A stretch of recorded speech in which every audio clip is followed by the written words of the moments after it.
할렐루야. 이곳에 오신 여러분들을 가장 존귀하신 예수님의 이름으로 축복합니다.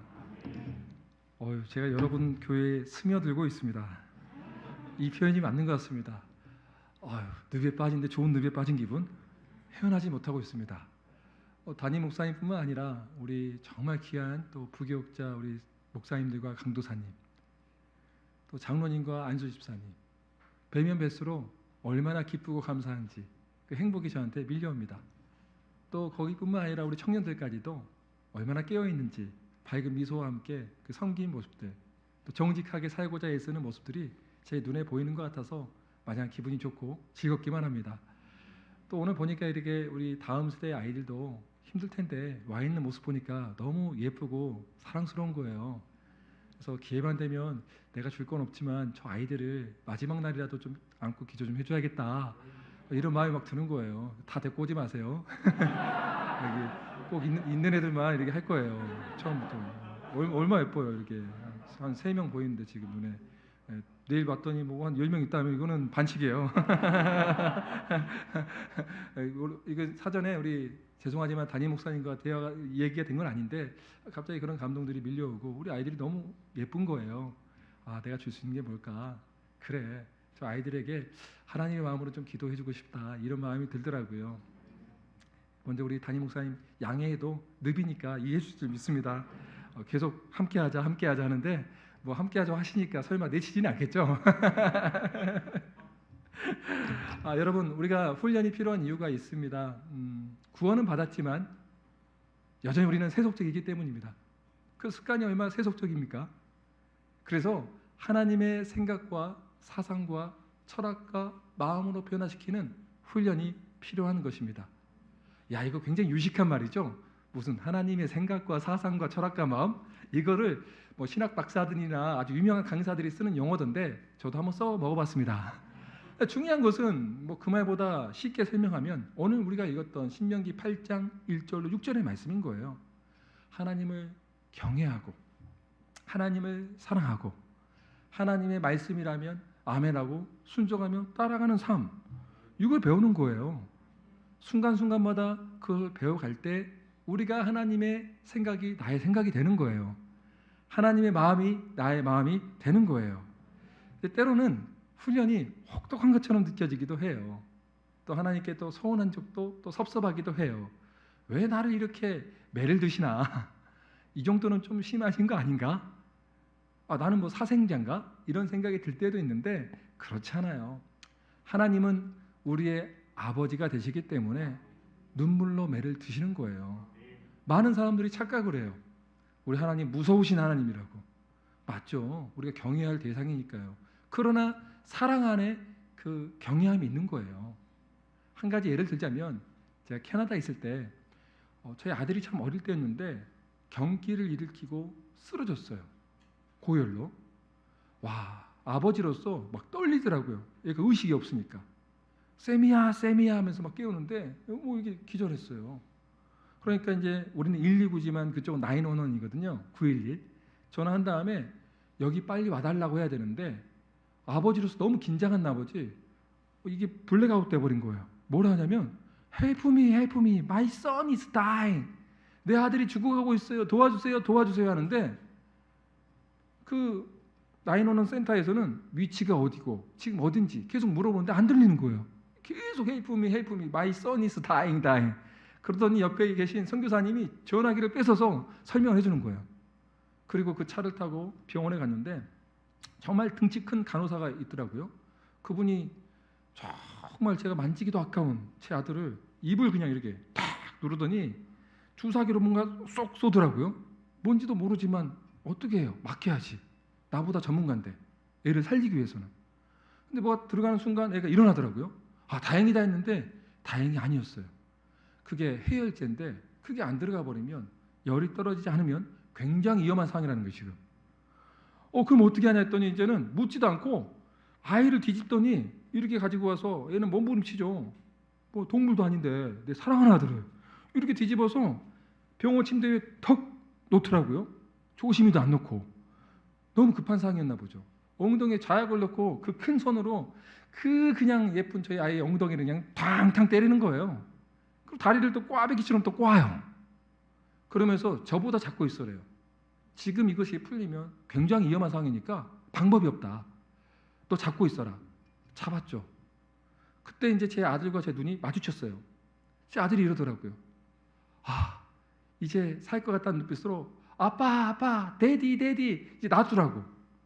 여러분 같으면 놔둘 수 있겠어요? 못 놔두죠. 그리고 간호사한테 내 하나밖에 없는 아들인데 좀 더 젠틀하게, 나이스하게 보호해 주셔야죠. 이런 말 할 수 있는 사람이 어디 있겠어요? 미친 아빠지. 일단 살리고 봐야지. 그러니까 아이는 울고 있고 저는 다리를 잡고 있고 눈물 흘리면서 아들아, 아빠 믿지?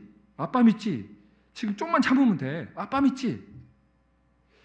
이와 같이 우리 광야에서 훈련 받을 때 많은 사람들이 착각하는 것이 하나님이 나를 버렸어 라는 말을 함부로 해요.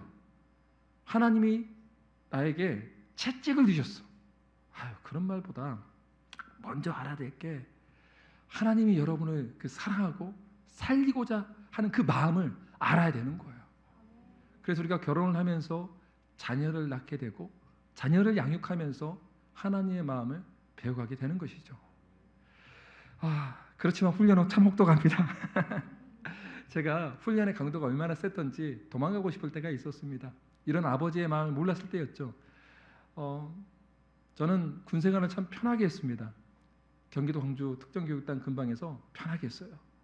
그런데 병장 때 우리 제일 높은 분이 장군님께서 특전사 출신이라서 저희들 이 부대는 군기가 빠졌어. 전부 다 저기 공수부대 보내버려. 훈련 보내라고. 와, 병장 때 제대를 5개월 남겨놓고 이제 끝자락에 보이는데 기동대, 헌병 특경대, 저는 민원 안내실병이었는데 저는 소속이 또 경비소대라 끌려간 거예요. 특수부대래요. 뭔 특수부대요? 내가 맨날 소리만 보고 있는데. 끌려갔다가 딱 부대 정문에 이 문구가 보이는 거예요. 이곳을 거친 자여 조국은 너를 믿노라. 뭘 믿어요? 안 믿어도 되니까 여기 안 보내면 좋겠는데 왜 이렇게 문구가 살벌해요? 나 여기 안 가도 되니까 좀 보내주라고요. 그냥 거의 그냥 도살장에 끌려가는 짐승처럼 끌려갔는데 첫 메시지가 무섭더라고요. 팔벌열뛰기 아시죠, 여러분? 이거를 제가 유격받을 때 보통 20회, 30회, 100회 넘어간 적이 거의 없거든요. 첫 번째 구령이 이랬어요. 자, 여기에 오신 여러분들 환영한다. 팔벌열뛰기 1000회를 실시한다. 미쳤네, 1000회. 내가 그래 짬밥이 얼마나 있는데. 그런데요, 100회, 200회, 300회, 400회, 500회 가니까 공포심이 임하더라고요. 진짜 이놈들은 하겠구나. 처음에 막 절도 있게 했는데 나중에 다 호랑나비예요. 막 이렇게 막 하면서 자, 999, 자 마지막 1000, 1000은 외쳐야 돼요? 안 외쳐야 돼요? 군대 안 간 여러분도 아시잖아요. 그 정신이 나가버리니까 어떤 몇 명이 1000 하는 순간 지옥의 현장이 열리기 시작했습니다. 이 1000에 한다, 실시. 오전 내내 이거만 하다가 막 이 경기가 일어나는 거예요. 그리고 밥을 먹으면 밥을 많이 못 먹어요. 저는 여러분들이 너무 저를 사랑해 주셔서 밥을 엄청 먹고 있거든요, 지금. 그런데 거기는 밥을 먹을 수가 없어요. 왜 그런지 아세요? 밥을 먹으면 3보 이상은 무조건 뛰어야 돼요. 밥 먹고 나서 훈련장까지 30분을 뛰어가야 되는 거예요. 먹다가 또 토한 거예요.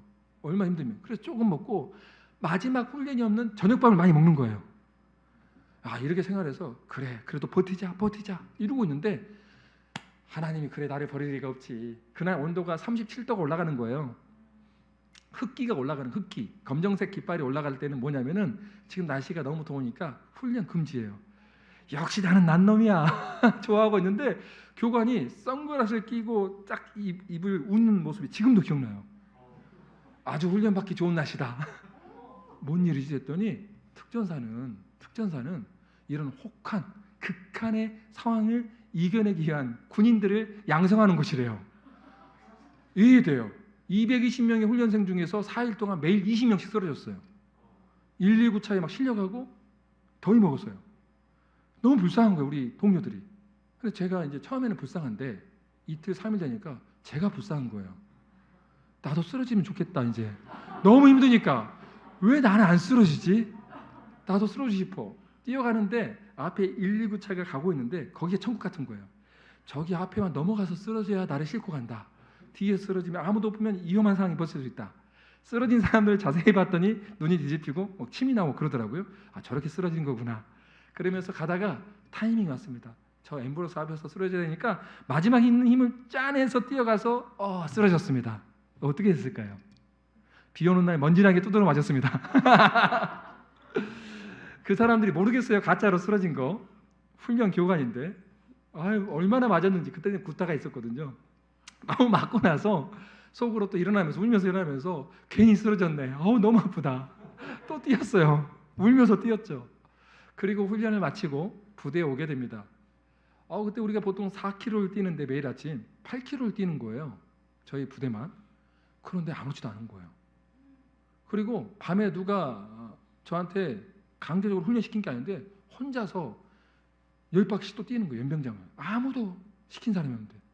와, 그때 느낀 거예요. 훈련이 이런 거구나. 훈련할 때는 너무 고통스럽지만 훈련받고 났더니 정말 강한 정신의 사람이 되는 거예요. 저는 그래서 특수부대 사람들을 참 개인적으로 존경하고 정말 사랑하거든요. 이분들이 있기에 그래 맞다. 이곳을 거친 자요 조국은 너를 믿노라. 진짜 그런 말을 들을만 하구나. 그런데 앞으로 저는 믿어주지 마세요. 이와 같이 우리는 지금 강력한 훈련이 필요한 시대에 살고 있습니다. 왜냐하면 마지막 때인데요. 마지막 때는 디모데후서 3장 1절로 5절에 보니 이런 말씀이 있습니다. 너는 이것을 알라. 말세에 고통하는 때가 이르러 사람들이 자기를 사랑하며 돈을 사랑하며 자랑하며 교만하며 비방하며 부모를 거역하며 감사하지 아니하며 거룩하지 아니하며 무정하며 원통함을 풀지 아니하며 모함하며 절제하지 못하며 사나우며 선한 것을 좋아하지 아니하며 배신하며 조급하며 자만하며 쾌락을 사랑하기를 하나님 사랑하는 것보다 더하며 경건의 모양은 있으나 경건의 능력은 부인하는 시대에 우리가 살고 있다는 것입니다. 우리는 항상 깨어 있어야 되는 것입니다. 그래서 여러분들은 바이샘 교회 같은 훌륭한 교회가 찾아보기 쉽지 않아요. 이 교회에서 하는 교육과 훈련에 뛰어들어야 합니다. 여러분의 영혼육의 강건함을 위해서 있는 것이죠. 그걸 넘어서서 여러분의 담임 목사님이 비전을 선포한 것처럼 군대가 돼야 된다는 거예요. 우린 다 리더로 부르심을 받았다는 거예요. 여러분들이 자기 자리를 지키고 여러분들이 믿음으로 살아갈 때 많은 사람을 건져낼 수 있는 진정한 삶의 예배자가 되어야 된다는 거예요. 하나님이 우리를 삶의 예배자로 세우신 이유는 그와 같은 제자를 만들라는 거예요. 말세가 얼마 남지 않았으니 너희는 이것을 알라라는 거예요. 그래서 우리는 광야에서 훈련을 받죠. 크게 출애굽기 15장부터 18장에는 5가지 훈련의 원칙들이 나오는데 제가 일일이 말하진 않겠지만 시간상 나중에 유튜브 보면 나올 겁니다. 올리브 선교회 TV에 보면 짤막짤막 나와 있으니까 확인해 보시고 제가 핵심적인 것들만 말씀을 드리도록 하겠습니다. 첫 번째 원리, 광야에서 첫 번째 원리는 뭐냐면은 이걸 말하기 전에 첫 번째부터 5번째 원리의 가장 큰 핵심은 자기 부인입니다. 하나님의 뜻과 내 뜻이 달랐을 때 내 뜻을 포기하고 하나님을 믿음으로 나아가는 훈련. 이것이 가장 중요한 목적인데요. 이 목적을 위해서 구체적인 5가지 사항을 이야기해 보면 첫 번째, 기대했던 것들이 다 무너지게 합니다. 내가 그렇게 기도했는데 기도의 응답이 안 되는 것 같아요. 그렇게 낙심하지 마세요. 하나님의 뜻이 있어요. 너가 정말 나를 경외하는지 안 하는지 알고 싶어 하세요. 저희 아내가 기도를 정말 많이 하는 중보 기도자입니다. 캐나다에 있을 때에도 중보 기도 모임을 늘 갔었죠. 그 당시에 3살 난 저희 아들을 놔두고 중보 기도 모임을 갔다 오고 또 둘째가 태어났어요. 둘째가 태어났는데 이제는 아내가 울면서 기도하는 거예요. 기저귀 값이 없어요. 기저귀 값이 없으니까 하나님, 제가 못 입고 못 먹는 건 괜찮은데 우리 딸 기저귀가 없습니다. 기저귀 값을 후원해 주시든지 아니면 기저귀를 주십시오라고 간절히 기도했습니다. 그런데 응답이 안 됐어요. 낙심할 만한 상황이잖아요. 그런데 중보기도 모임을 데리고 가고 있는데 제 아내가 우리로 치면 이마트 같은 쇼핑센터 우리 쿠폰이 한 10불짜리 10,000원짜리가 있었는데 저기 앞에 세워달래요. 여보 왜? 하나님께서 저기를 가라는 감동을 주신다고. 안 돼. 내 수중에는 지금 $20가 있는데 차량 유류비도 부족해. 최대한 많이 써도 $10야. 포인트 $10, $20 갖고는 여보 기저귀 못 사. 마음만 아프니까 가지 말자. 그런데 아니라는 거예요. 그래서 저는 정말 그 가장으로서 얼마나 좀 마음이 무너집니까? 나 때문에 아내가 고생하는 것 같고 기저귀도 못 입힌 우리 딸이 참 미안하기도 하고 이런 마음을 갖고 있는데 아내가 그 쇼핑센터 들어갔다가 나오는데 기저귀 2박스를 들고 뛰어오는 거예요. 여보 저거 뭐야 했더니 막 울었다 웃었다 뛰어오는데 기저귀 3박스가 딱 $10에 팔고 있다는 거예요. 캐나다에서 8년 반 살았는데 그 처음 있는 일이었어요. 팸퍼스 기저귀 $30 이상인데 한 박스당 $10. 2박스를 들고 오면서 울면서 뛰어오는데 그리고 웃으면서 저희가 껴안으면서 이런 놀라운 일이 있구나 하면서 정말 많이 울었어요. 한 박스는 또 저희 같은 사람이 있었나 봐요. 여러분 하나님을 제한하지 마세요. 여러분의 방법과 생각이 다 끝났다. 이젠 나는 끝난 거야. 이젠 아니야. 아니에요. 그때 하나님이 일하시는 거예요. 끝까지 하나님을 신뢰하는 거예요. 하나님 내 인생 책임져 주신다는 거예요. 이런 경험을 하면 늘 기뻐하잖아요. LA 갈비 사건도 있었고. 그런데 또 제가 어느 날 또 빵이 없는 거예요. 제가 진짜 빵돌이입니다. 빵돌이. 빵은 사랑입니다라고 외치는 그런 빵돌이에요. 빵을 그렇게 좋아하는데 집에 빵이 없는 거예요. 아들하고 둘이 있는데 빵이 딱 한 조각 있는데 하필 곰팡이도 피어 있는 거예요. 아들한테 주고 싶겠어요. 곰팡이 피어 있는데. 그때 제가 분노하면서 참 성격이 고약한 선교사예요. 성격이 고약한. 주님 언제는 하나님의 자존심이라면서요. 2,000원도 안 주십니까? 약속은 항상 많이 하시고 약속 어음만 발행하십니까? 현찰을 주세요. $2가 필요하다니까요. $2. 그놈의 약속. 이런 이 경거망동한 입술. 그런데 하나님은 긍휼의 하나님이시라서 아버지의 마음으로 야 이놈아 성격 참 이놈은 진짜 특이한 놈이야. 그러면서도 아침에 읽었던 신문 기사를 생각나게 하셨어요. 전 세계에는 하루에 1,000원이 없어서 굶어 죽기 직전의 사람들이 무려 9억 명이나 됩니다. 저는 쌀이 있고 김치가 있는데 너무 창피한 거예요. 선교사로서. 바로 회개하고 하나님 죄송합니다. 아프리카에 계신 선교사님들은 이런 빵도 없어서 못 먹는데 곰팡이를 떼어내고 냄새를 맡아보니까 먹을 수 있을 것 같아서 토스트기에 꾼 다음에 안전한 걸 확인하고 아들과 함께 앉아서 함께 저희는 기도했습니다. 핵심은 저희를 자녀 삼아 주셔서 감사합니다. 저희와 함께 해주셔서 감사합니다 라고 기도했는데 제 아들이 그게 아멘 하면서 혼자 맛있게 다 먹더라고요. 많이 울었죠. 어떤 완악한 인간들은 그래요. 아버지는 안 주고 먹어서 울었습니까? 그게 아니고 하나님의 영이 임한 거예요. 그때 제가 이런 찬양을 하는 거예요. 무화과 나뭇잎이 마르고 포도 열매가 없으며 아무것도 없는 상황 가운데서도 하박국 선지자는 기뻐했잖아요.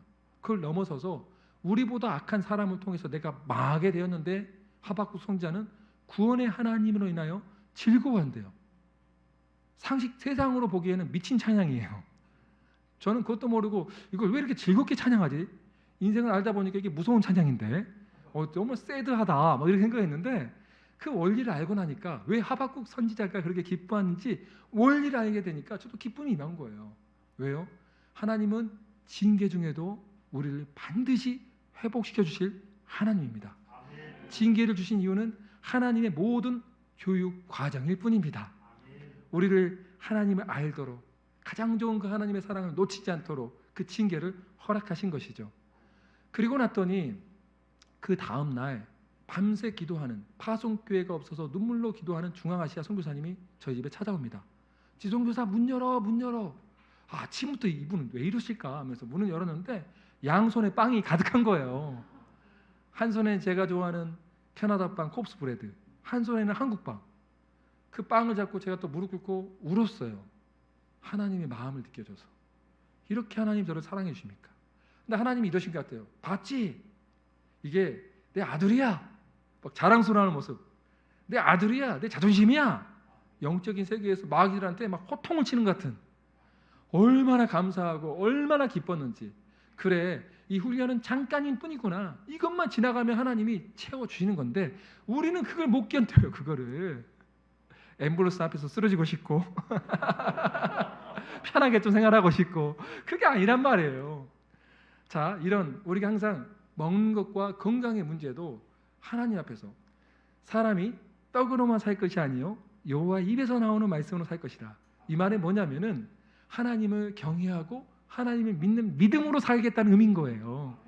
너희 방법은 끝났을지라도 끝난 게 아니야. 나는 전능한 너의 하나님이야 라는 것이죠. 믿습니까? 그런데 사람은 참 완악해요. 이런 많은 기적과 이적과 환상을 봤음에도 불구하고 훈련은 그래서 훈련인 거예요. 습관이 들도록 훈련을 받아야 하는 이유가 이런 경험하면 사람이 변할 것 같죠. 안 그래요. 돈 문제도 해결되고 뭔가 안정적이 되니까 외로워지는 거예요. 이제는 외로워지니까 제가 교정에서 이어폰을 꽂고, 이어폰도 이제 우리로 치면 극동방송 같은 라디오 방송, 크리스찬 라디오 방송을 듣고 가고 있는데 제가 주님께 이런 고백을 했어요. 산택로에서 주님, 제가 사실 너무 외롭습니다. 세상에 그렇게 많이 하나님께서 내게 은혜를 베풀어 주셨는데 하나님 너무 외롭습니다. 그랬더니 또 주님이 이놈 새끼야, 너는 은혜를 모르냐? 이럴 줄 알았는데 외롭니? 그 아이의 수준에 맞게끔 하나님이 훈련시키는 거예요. 내가 너와 함께 하잖아. 그 음성을 듣고 또 너무 감사한 거예요. 기쁨이 들면서 찬양이 나오는 거예요. 나무들이 있는데 세상에서 사람들이 보면 저는 또라이로 봤을 겁니다. 진짜 그때를 좀 재현하고 싶은데 어떻게 했냐면 좁은 오솔길인데 학교 교정인데 거기서 야 나무들아 손뼉을 쳐라. 토끼야 회개하라. 너는 회개하면 안 되지. 너는 영이 없잖아.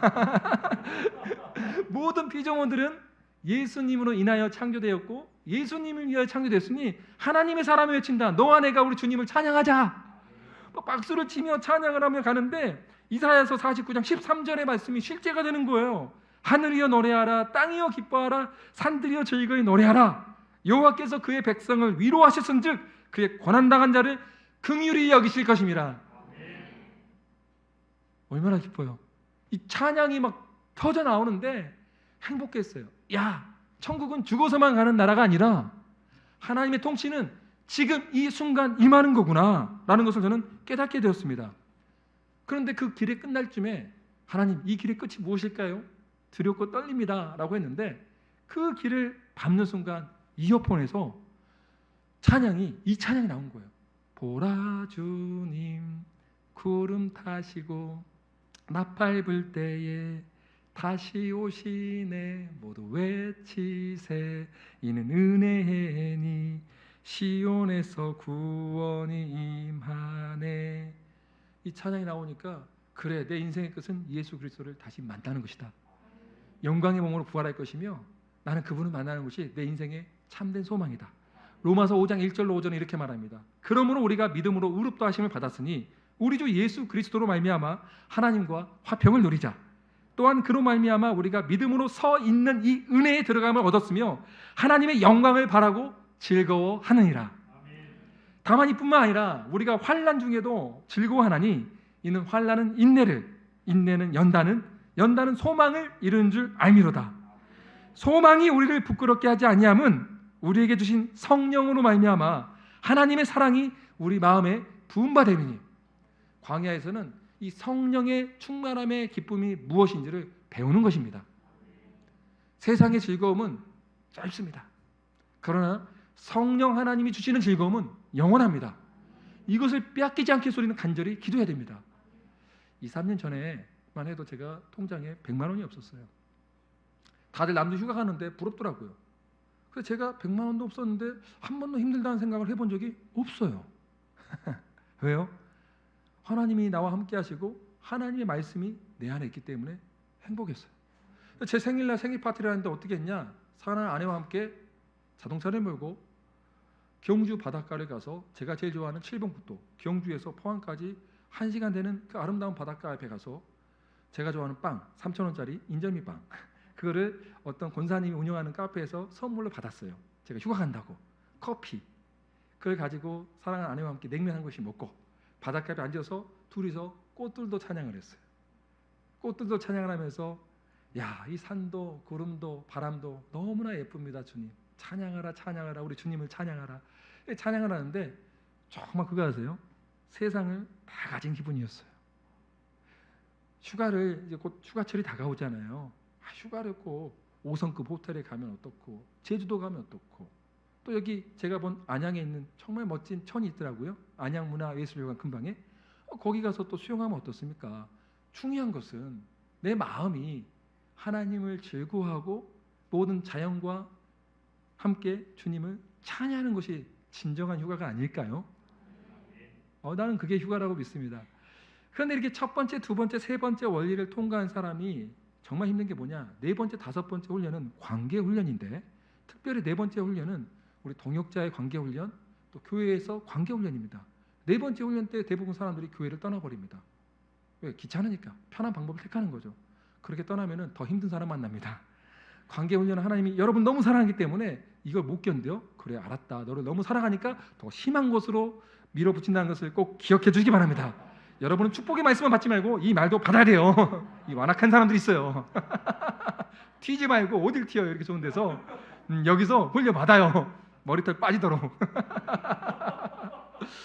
제가 이제 참 우리가 여러분들은 이거 명심하세요. 네 번째 훈련은 여러분을 위해서 여러분의 기도 제목을 놓고 금식하며 울며 기도할 두 명의 동역자가 최소한 필요합니다. 모세 옆에는 누가 있었죠? 아론과 훌이 있었습니다. 중보기도의 용사들이 있었습니다. 앞에 전진하는 여호수아가 있었지만 아론과 훌이 없었다면 전쟁에서 이길 수가 없었습니다. 그것처럼 우리 인생은 나 혼자서 지음받은 인생이 아닙니다. 우리는 공동체로 지음을 받았습니다. 그렇기 때문에 나를 위해서 금식하고 나를 위해서 기도하고 나의 영혼을 위해서 기도할 수 있는 중보자가 두 명 있다면 여러분은 적어도 성공한 인생입니다. 저기도 그런 동역자들이 있습니다. 제가 아프고 힘들 때 자기 생명을 마다하고 기도하는 사람들, 제가 학비가 없을 때 자녀 양육비를 갖고 와서 제게 헌금했던 우리 동역자들, 그 동역자들을 제가 오늘 또 만나게 됩니다. 얼마나 귀한 동역자들입니까? 그런데 제 동역자 중에 한 명이 암에 걸립니다. 30대 후반인데 난수와 말기 직전, 가망이 없는 거예요. 그래서 우리가 할 수 있는 것이 기도밖에 없잖아요. 저는 저를 위해서는 항상 3일 금식을 합니다. 비전을 위해서 3일 금식하는데 제 동료를 위해서는 3일 작정 금식을 하는데 주님이 7일 하라는 감동을 주셔서 처음으로 7일 금식을 하게 됩니다. 하나님이 금식할 힘도 주신 것이죠. 아, 나를 위해서 기도하는 것보다 내 동료의 생명을 위해서 기도하는 것을 하나님이 기뻐하시구나. 더 엎드려야겠구나. 우리는 다 자기만을 위해서 막 금식하잖아요. 내 비전, 내 꿈. 그런데 우리 옆에 있는 내 영적인 가족의 공동체의 아픔을 보고는 누가 그렇게 기도합니까? 금식하며 울며 애통하는 자가 어디 있습니까? 너무 속상해요. 주님이 그 훈련을 가르쳐 주신다는 거예요. 어떤 한 선교사님은 내 동료 선교사님이 30대 후반이었기 때문에 뭐라고 기도했냐면 이렇게까지 기도하더라고요. 하나님, 저 암을 저에게 주십시오. 저는 아이도 다 키웠고 사역의 열매도 많은데 우리 믿음의 후배는 너무 젊습니다. 저 암을 내게 주셔서 다시 한번 저 부부에게 기회를 주십시오. 이게 인간이 할 수 있는 기도일까요? 아니요. 성령님의 기도죠. 탄식의 기도죠. 하나님께서는 놀랍게도 그 기도에 응답해 주셨습니다. 수많은 자들의 금식 기도에 응답해 주셔서 7년 만에 완치가 되었습니다. 제 기도 모임의 피아노 반주자로 3년간 섬겨 주셨습니다. 또한 중보기도 집회 때에도 항상 메인 반주자로 섬겨주고 계십니다. 내가 죽지 않고 살아서 하나님께서 행하신 일을, 여호와께서 행하신 일을 선포하리로다. 이 말씀을 받았었는데 그 말씀을 이루는 하나님의 사랑, 그 삶 자체가 하나님의 기적이요 하나님 말씀의 증거라는 거예요. 여러분들에게도 그런 동역자들이 생기기를 축원합니다. 어제 보니까 뭐 스타벅스에서도 어디서도 서로 끼리끼리 잘 모이는 것 같은데 그런 동역자들 맞죠? 음식을 아주 우아하게 드시고 그러신 분들 계시더라고요. 그래서 그런 동역자인지 저는 생각합니다. 마지막 5번째 훈련입니다. 이 5번째 훈련가 정말 힘듭니다. 영적 권위자와의 순종의 문제입니다. 보이는 영적 권위자에게도 순종하지 못하는데 보이지 않는 하나님을 순종할 수 있을까요? 에이, 그런 사람 못 봤습니다. 교회를 사랑하고 교회가 예수님의 몸이고 예수님이 머리 되시고 반석되는 게 교회라면 예수님이 세우신 기름 부은 자를 순종할 수밖에 없어요. 그의 부족한 부분을 볼지라도 그 부족한 부분을 보면 어떻게 해야 되죠? 내가 채워야 되는 거예요. 왜? 목자도 부족한 부분들이 있거든요. 허점이 있거든요.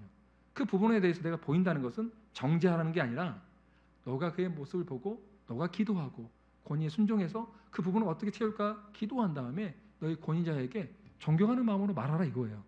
이게 되는 사람들은 광야 훈련이 끝난 거예요. 이제는 내 마음속에 있는 우상들이 다 무너지고 자기의 자기 고집이 다 꺾어진 거예요. 그렇기 때문에 이 마음이 어떻게 되겠죠? 완전히 이 마음속에 있는 우상의 벽들이 무너졌기 때문에 새로운 성전을 지어갈 수 있는 거예요. 그래서 이런 훈련이 끝나면 이제는 여러분이 거룩한 성전으로 말씀이 들어오기 시작하는 거예요. 말씀이 살아 숨쉬기 시작하고 거룩한 말씀대로 살아가는 동력이 생기기 시작하는 거죠. 저는요, 제가 개척교회 목사님과 함께 3년 반 동안 한 집에서 살았습니다. 그 교회 전도사였는데요, 월급도 정말 적었어요. 그런데 그분이 너무 저를 사랑해 주셔서 그 가정의 도움을 받고 캐나다에서 정착을 하게 되었죠. 그런데 너무 저하고 스타일이 안 맞는 거예요. 목사님은 정말 귀하신 분이신데 너무 안 맞는 거예요. 스타일이 안 맞아서 정말 힘들다. 그러다가 싸움이 좀 붙기도 했어요, 한번. 특히 이제 이분이 삼겹살을 좋아하셔서 삼겹살하고 대게나 좋은 거 있으면 항상 사갖고 와서 우리 사랑하니까 지존도사 올라와서 먹어 부르거든요. 그러면 이제 담임 목사님이 앉고 제가 앉고 그 옆에는 우리가 부르는 왕사모님, 제 아내, 그 밑에 아들, 그다음에 이하 홈스테이 우리 자녀들 쭉 있단 말이에요. 서열 순대로. 제가 목사님과 고기를 구는데 목사님이 항상 사랑이 많으셔서 고기를 안 드시더라고요. 제가 항상 먹고 있는데 제가 며칠은 어느 정도 지나서 좀 궁금했어요. 목사님 왜 안 드시죠? 물어봤더니 나중에는 한번 화를 내시더라고. 아직 안 익었잖아.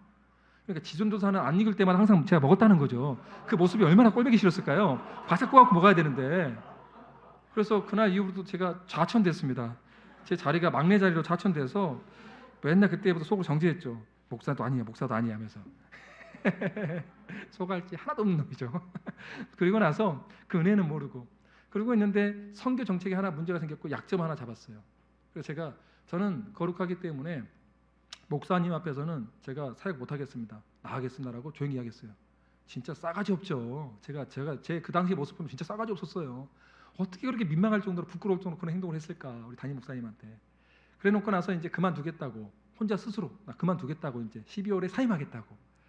그런데 이제 기댈 데가 없으니까 하나님 내게 방언 좀 주세요라고 간절히 기도합니다. 우리 주님이 뭐라 하신지 아세요? 너희 담임 목사한테 봐도 주님 제가 음성을 잘못 들었습니다. 누구한테 받으라고요? 너희 담임 목사한테 봐도 안 되죠. 제가 지금 그만둔다 했는데 저 정도 급이 되면 제가 비전이 얼마나 큽니까? 이 개척교회 목사님한테 무슨 제가 안수를 받습니까? 이왕이면 제일 크고 유명한 분한테 안수를 받아야죠. 제가 어떤 놈인데 큰 비전이지 않습니까?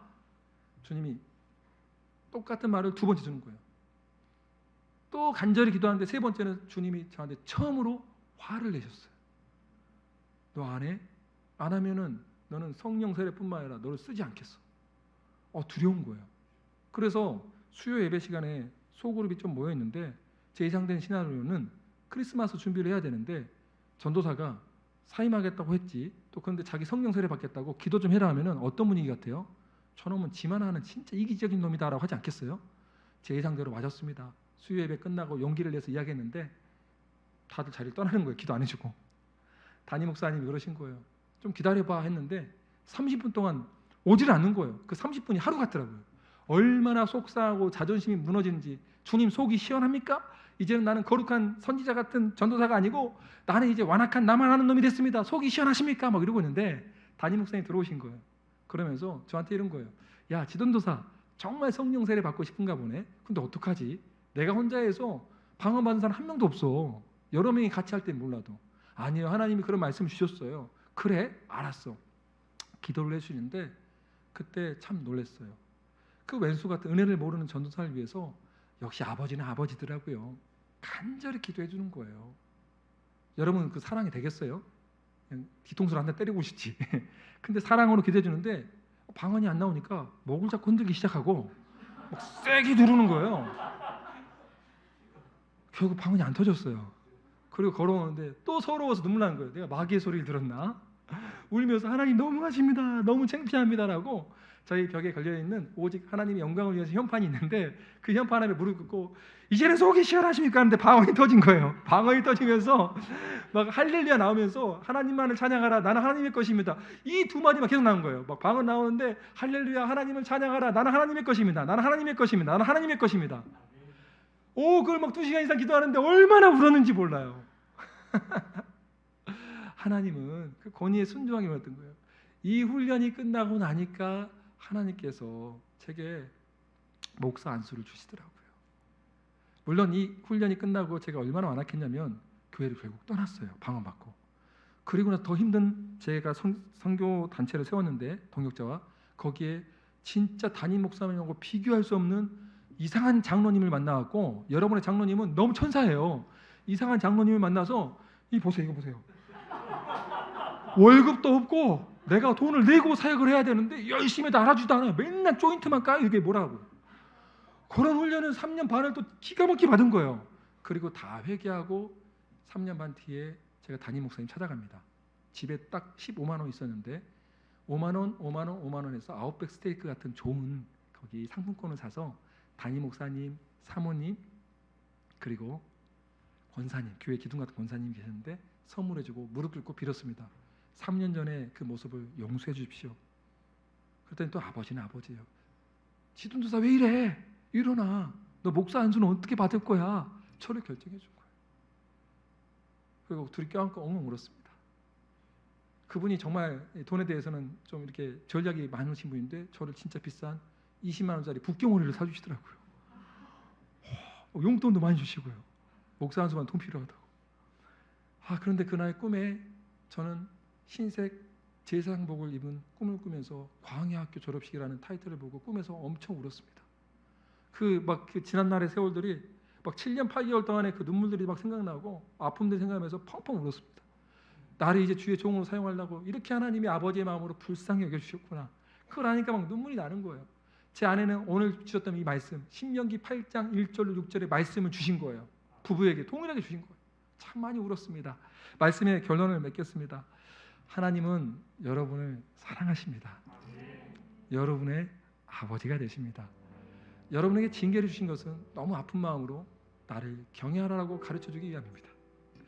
우리가 해야 될 것은 무엇일까요? 모든 상황 속에서 주님을 찬양하는 것입니다. 그분이 나의 구원자시고 왕 되시고 주인 되시기 때문입니다. 그 좋은 예수님, 우리 그런 마음으로 이 시간 모든 상황 속에서 찬양할 때, 그래요, 이제는 내가 돈이 없다 해서 주저하지 않을래요. 건강이 잃었다 해서 주저하지 않을래요. 꽃들도 구름도 바람도 찬양하면서 또 모든 상황 속에 찬양하면서 주님만을 누리고 주님의 이 즐거움을 빼앗기지 않을래요. 그렇게 결단하신 분들은 이 시간 모든 상황 속에서 같이 찬양 올려드리겠습니다.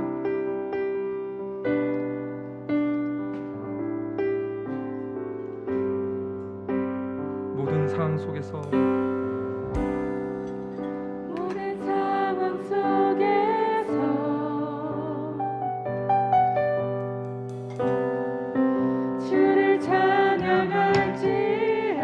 주는 우리의 상급입니다. 주는 너의 큰 상급, 큰 도움이시라. 큰 도움이시라.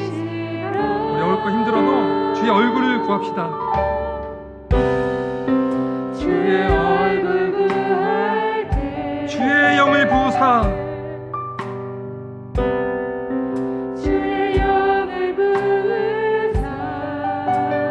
사랑 안에서 주님 눈이 열려서 주를 보게 하여 주시옵소서. 주를 보게 하소서. 내 영혼이 확정되고 확정되었사오니 내 영혼이 확정되고 확정되었사오니 믿음의 내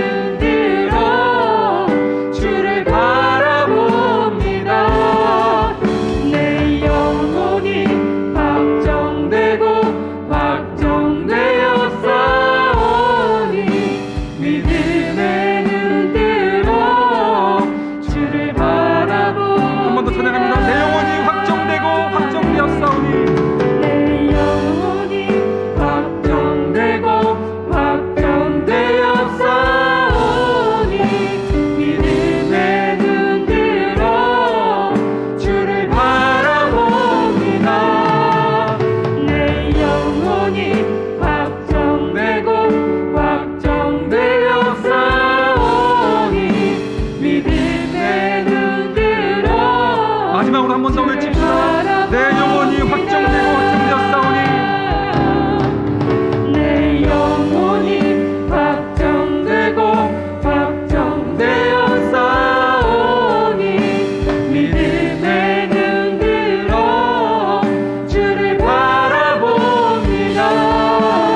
자, 여러분은 긍휼을 지금 듣고 배우고 있습니다.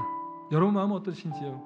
이제 마음의 눈을 열려서 주를 보고 싶은 마음이 더 생기지 않습니까? 우리 하나님의 눈물이 보이지 않습니까? 그 여러분의 눈물보다 더 큰 아픔과 애통함으로 여러분을 빼앗기지 않기 위해서 지금도 여러분을 연단시키고 훈련시키는 하나님, 이 아버지의 눈물이 바이샘교회 성도님들에게 임하게 하여 주시옵소서. 나의 정욕과 탐욕이 아닌 하나님의 눈물과 그 마음이, 그 아버지의 마음이 이 시간 임할 수 있도록 임재하여 주시옵소서.